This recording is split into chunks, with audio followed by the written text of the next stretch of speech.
Jai Shri Ram, Sita the Pativrata. Valmiki himself called his Ramayana Sitayas Charitam Mahat. Valmiki called his Ramayana Sitayas Charitam Mahat, or the great story of Sita. In fact, many scholars, then and now also, are of the opinion that Ramayana should be named as Sitayana to be more appropriate. Isn't it wonderful? Sita, an ideal woman, not only just a Pativrata, but a symbol of the glory of Indian womanhood. Why are we using the word Indian? We should have thrown this silly word long ago. Bharati Nari. So, if you read the Ramayana or Sitayana, as I would want to call it now, Valmiki wonderfully explained her character in such a way which wins universal admiration, appreciation, and sympathy. Sita, the daughter of Janaka, the king of Mithila, for all practical purposes, was actually the daughter of Mother Earth. She was found while the king was plowing the land. She was a foundling. She was a Ionija, not born to any human being in the true sense of the term. Divine and pure in birth. An avatar of goddess Lakshmi, the inseparable spouse of Sri Mahavishnu, who followed him in the Rama avatar. So the chastity or pativratya of Sita is not only exemplary but also worthy of emulation, especially in these modern times, where family strife is so common. And she is placed first in the list of chaste women. A pativrata in the Dharma Shastras is defined broadly as follows. Artarte mudita आर्तार्ति मुदिता हृष्टि प्रोषिते मलिनकृशा मृते म्रियते या नारी Shastri ज्ञेया pativrata. The woman who is distressed when her husband is distressed. Artarti mudita hृष्टि, who is delighted when her husband is happy. And who is unkempt and doesn't really take care of her appearance when the husband is on tour, who is not at home, away from home, and who dies when he is dead, is known to be a pativrata. Untranslatable again in English. Artarte mudita hृष्टि proshite malinakrusha mrute mriyate ya nari Sastri Gneya Pativrata. When Rama was ordered to live in the forest by Kaikeyi, Sita wanted to accompany him. But Rama was not enthusiastic and he told her to stay back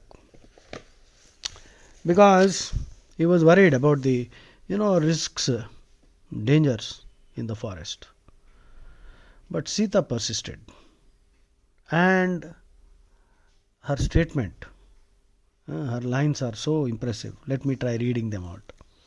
Aryaputra pita mata bhrata putrastatha snrusha swani punyani bhunjana swam swam bhagyamupasati bhartur bhagyam tu naryeka prapnoti purusharshabha अतश्चै वाहमादिष्टा वने वस्तव्य मित्यपि न पिता न आत्मजो वा आत्मा न माता न सखी जनः इह प्रेत्य च नारीणां पतिरेको गतिः सदा यदि त्वं प्रस्थियतो दुर्गे वनमध्ये राघव अग्रतस्ते गमिष्यामि Mrudganti Kusha Kantakan.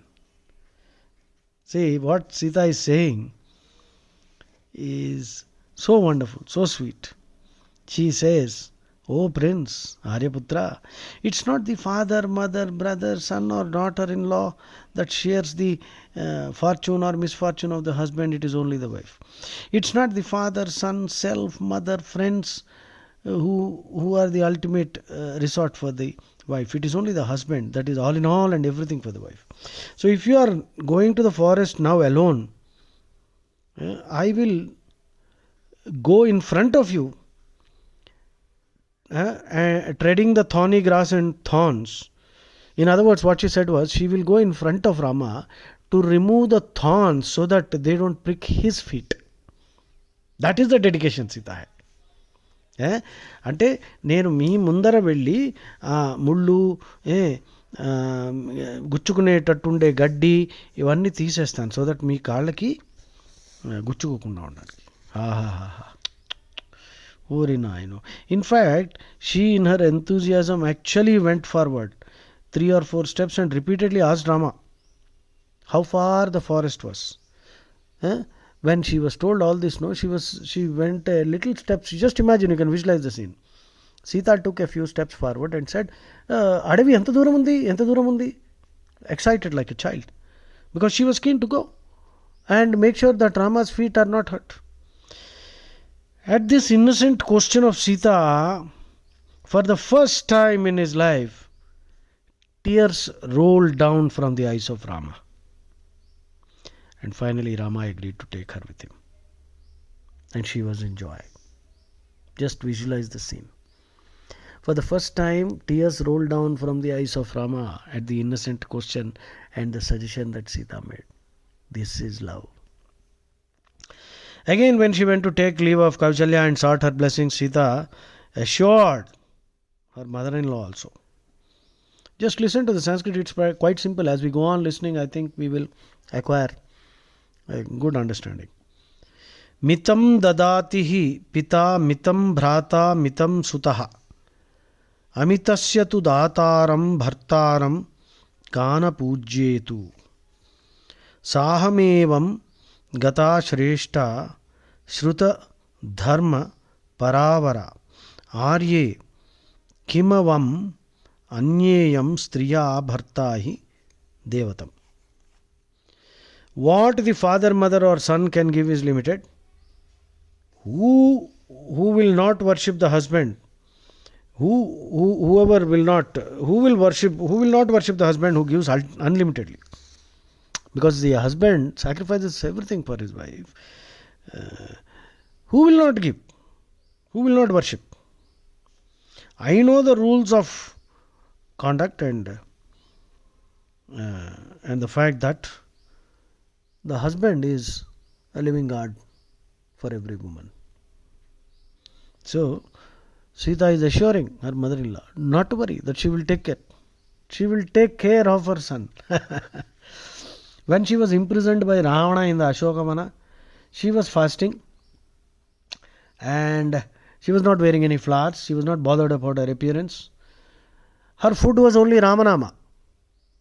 Ramanama was her food. That was the only food. And she was continuously chanting Ram Nam.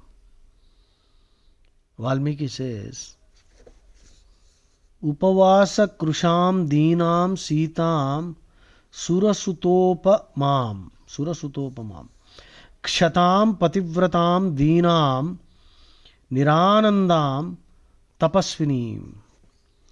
She had become lean due to fasting and appearing so gaunt, cheerless, and undertaking such a severe penance. She considered Ravana less than a piece of straw and turned her face away from him. She was actually capable of reducing him to ashes by the power of her pativratya. But she did not, because she did not take the permission of Rama and she was observing vrata. She actually said, Natvam kurmi dashagriva bhasmarha tejasa asandeshatu ramasya tapasaschanupa layan.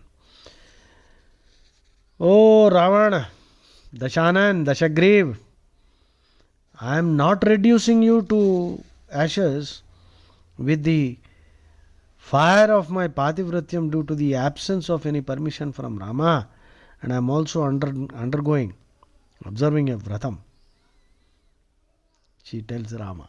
And actually puts a piece of a blade of grass in front of her. And in placing that blade of grass, Sita was suggesting that this fellow is less than a piece of blade of grass. That is what that is the contempt she had. And when Hanuman set fire to Lanka, she prayed to Agni to be cool and not harm Hanuman. And Agni granted her request. Her prayer was Yadyasti Pati Shushrusha Yadyasti Charitam Tapaha Yadi Va Bhagyashesho Me Shito Bhava Hanumataha. If there is any Pativratyam in me, and if there is penance, austerity, tapas, and a residue of fortune in me, see, because she is grieving, so unlucky to be captured by Ravana and kept in the Ashokamana there. And she is saying, if there is still some luck in my destiny, please don't harm Hanuman. Please be cool. So this was Sita's prayer. So I hope you enjoyed listening to this small discussion, a brief sketch of Sita Mata. Jai Shri Ram. Please listen, please subscribe to my channel, and also pass this on to as many people as possible. Because my objective is to reboot Hinduism. Jai Shri Ram.